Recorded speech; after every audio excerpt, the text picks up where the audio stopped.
Сәлеметсіздер ме? Сіздермен бірге әдеттегідей қысқа нұсқа каналы. Бүгін мен сіздерге 2023 жылы жарық көрген Падмена деп аталатын кореялық керемет фильм туралы айтып беремін. Пак Кан беті теледидар экрандарынан түспейтін өте танымал және бай актер. Пак Кан Сеулдің орталығында өте қымбат пәтерде тұрады, ал актердің анасы болса ұлының арқасында үнемі әлемді аралап жүреді. Чо Юн Пак Канның ескі досы және агенті. Ол үнемі актердің қасында болып, оған барлық жағдайда көмектеседі және де бай өмірге үйреніп қалған адамның барлық еркеліктерін көтереді. Бұрын Чо Юн да актер болған, бірақ ол маңызды рөлдерге ие болмағандықтан досының агенті болуды шешті. Үздік фильмдерді марапаттау рәсімінде Пак Кан күтілгендей үздік актер жүлдесін жеңіп алады және де жиналғандармен 10 жыл бұрын кедей ешкім танымай белгісіз актер болғандығымен бөліседі. Бұл марапаттау рәсімін Пак Канның көп жылдар алдын айырылысып кеткен ескі ғашығы Сухьон да тамашалап отырған болатын. Сухьон жаңа жыл қарсаңында Нью-Йорктан Сеулге өз суреттерінің көрмесіне келген екен. Рәсімнен кейін Чо Юн үйіне жанұясына асығады, бірақ Пак Кан онымен жас кезінде жиі баратын барда өзімен бірге 1-2 стакан сыра ішуді өтінеді. Агент қырсық досына оның да бір отбасы бола алатынын айтады.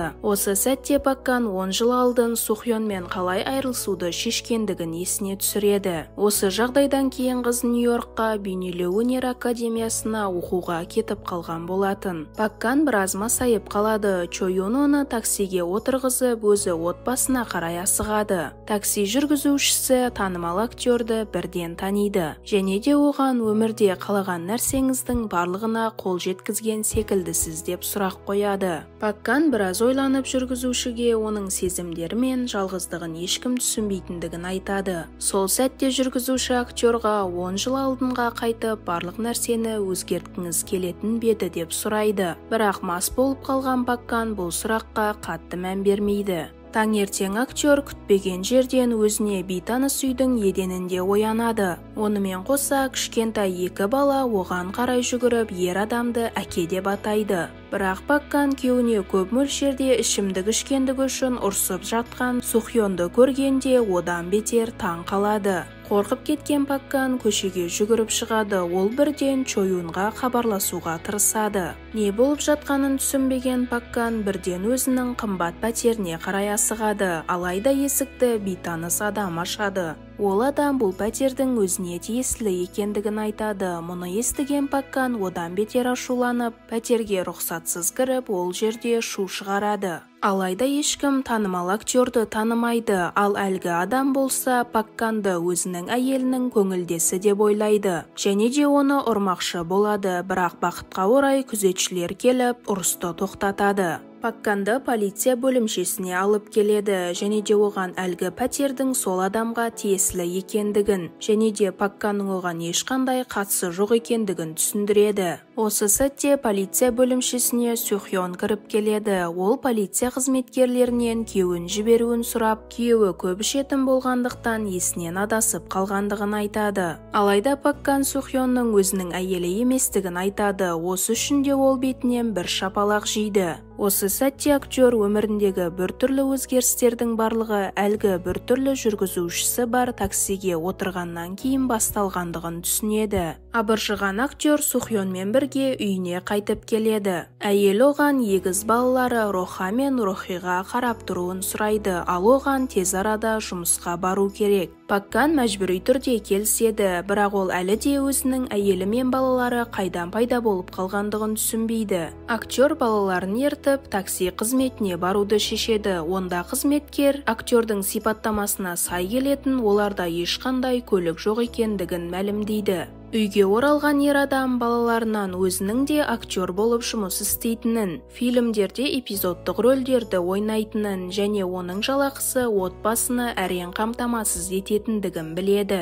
Кешкісін Пак Кан Сухьонға өзінің біртүрлі таксиге мінгеннен кейін басқа әлемге тап болғандығын түсіндіреді. Сонымен қатар актер шын өмірдегі өзінің сәнді әрі бай өмірі туралы әңгімелейді. Ал мұны естіген әйелі болса сүйіктісінің есі ауысып табысқандығына тағы бір рет көз жеткізеді. Осылайша бірнеше күнде өтіп кетеді. Пак Кан әрең дегенде өзінің жаңа отбасына үйренуге тырысуда. Енді оның өмірінде сөз тыңдамайтын екі баласы және де одан үнемі бір нәрселер талап ететін әйелі бар еді. Мұның барлық актерға ол таңдамаған өмірді еске түсіреді. Бір күні Сухьон күйеуіне оның рейтингі өте төмен, бюджеті өте аз сериалға түсуі жоспарланғанын еске салады. Пак Кан өз рөлін керемет алып шығады, бірақ ол мұның барлығы отбасына және өзіне ғана маңызды екендігін білетін еді.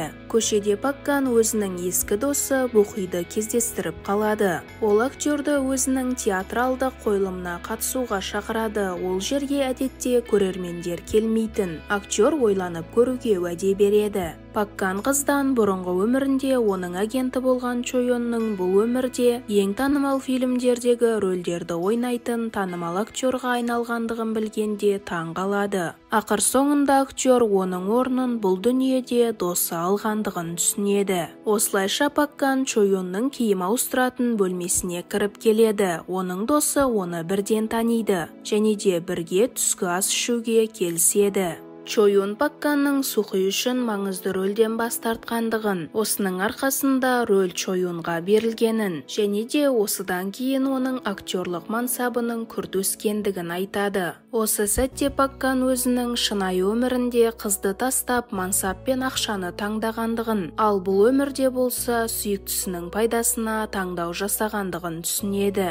Пак Кан Бухидің театрлық қойылымдарында ойнауға келіседі және де әдетте өз орындарында ұйықтап жататын көрермендері бар шоуды жандандырады. Чойон да спектакльге келіп, Бухиге назар аударып, онымен жақындасуға тырысады. Ал Пак Кан болса шынайы өмірде бұл жұптың ақыр соңында үйленгендерін ойлайды. Пак Кан бірте-бірте жаңа өміріне үйрене бастайды. Ол тіпті Сухи мен оның достарының ортасында керемет кеш өткізеді.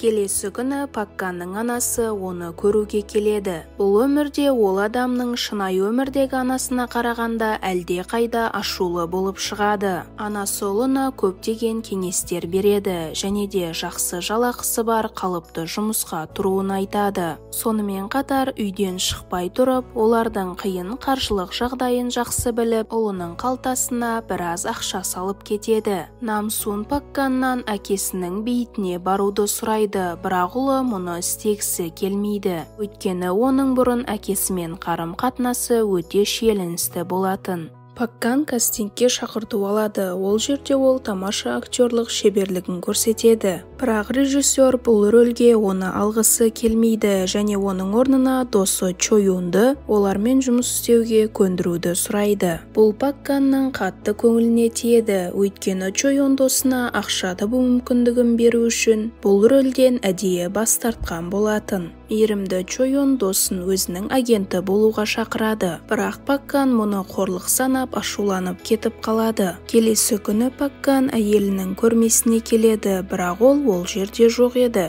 Ер адам егіз балаларын алып ойын алаңына барады. Онда Рохи әкесінің міндетті түрде танымал актер болатынына сенімді екендігін айтады, ал Роха байқаусызда құлап қолын жарақаттап алады. Пак Кан ұлын тез арада ауруханаға жеткізеді. Дәрігерлер оның ешқандай ауыр жарақаты жоқ екендігін мәлімдейді. Көп ұзамай Сухьон жетіп келеді, ал Пак Кан әйелінің отбасын қаржылай қамтамасыз ету үшін дүкенде сатушы болып жұмыс істейтінін біліп таң қалады. Ол өзін отбасын асырай алмайтын түкке тұрғысыз адам ретінде сезінеді. Осылайша банк карталарында ешқандай ақша қалмағандығын білген Пак Кан мәжбүри түрде досы Чойонның агенті болуға келіседі. Әйтсе де ол досына барлық жағынан көмектесіп қана қоймай, өзінің актерлық тәжірибесінің арқасында Чойонға тиімді шарттар мен үлкен жарнамалық келісім шарттарға қол қою арқылы әлде қайда көп көп ақша табу туралы кеңестер береді. Пак Кан тіпті досына сценарий жаттауға көмектеседі. Сонымен қатар өзінің шынайы өмірінде жалқау болғандығын және де өз рөлдері үшін ұзақ мәтіндерді жаттауды әлдеқашан тоқтатқандығын жақсы түсінеді.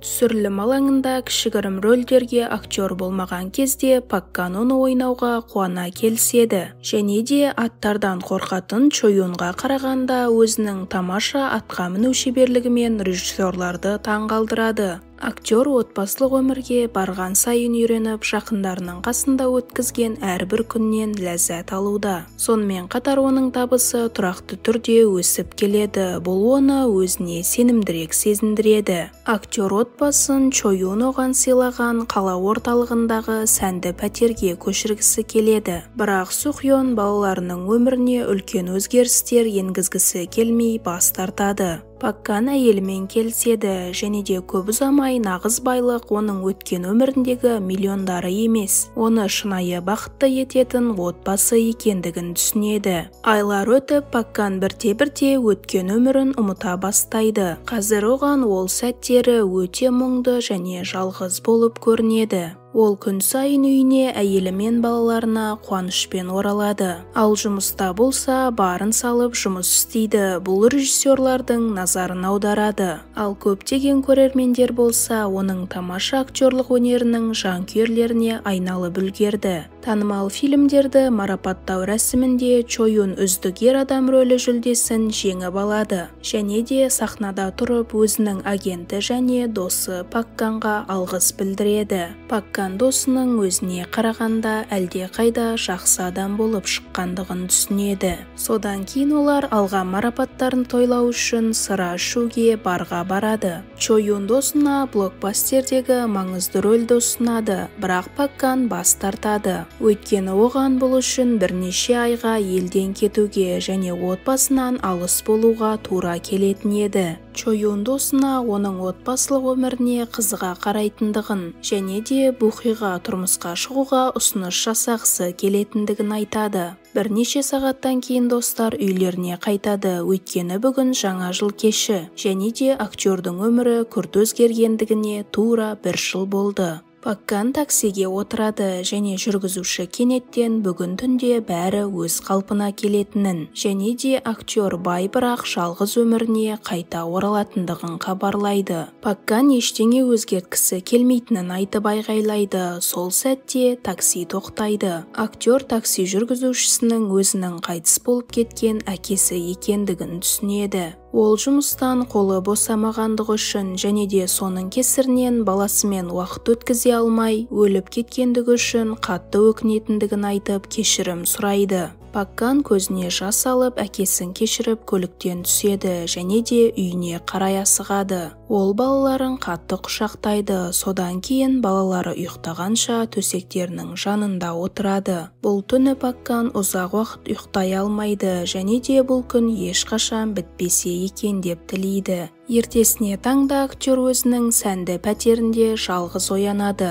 Көп ұзамай оның қасына агенті келеді. Пак Кан агентінен бұл әлемде бір ғана күн өткендігін және де Сухьон әлі де Сеулде екендігін біледі. Пак Кан Чойонға барлық шығындарын өтеуге уәде беріп, кастингке баруын айтады. Ал өзі Сухьонның көрмесіне қарай асығады. Ол жерге барғанда актер өзінің түсіндегі үй бейнеленген картинаны көріп таңғалады. Көп ұзамай Сухьон да пайда болады. Ал Пак Кан Сухьонға маңызды бір нәрсе көрсетуі керек екендігін айтып, оны үлкен отбасы болып бақытты өмір сүрген үйлерінің алдына алып барады. Сонымен қатар сүйіктісіне өзінің шындыққа айналдырғысы келетін керемет түсі жайлы айтып береді. Осылайша арадан 2 жыл өтеді. Сухьон мен Пак Кан үйленеді және де олардың керемет егіз балалары Роха мен Рохи дүниеге келеді. Ал актер осы бір сиқырлы түн үшін тағдырға өз алғысын білдіреді.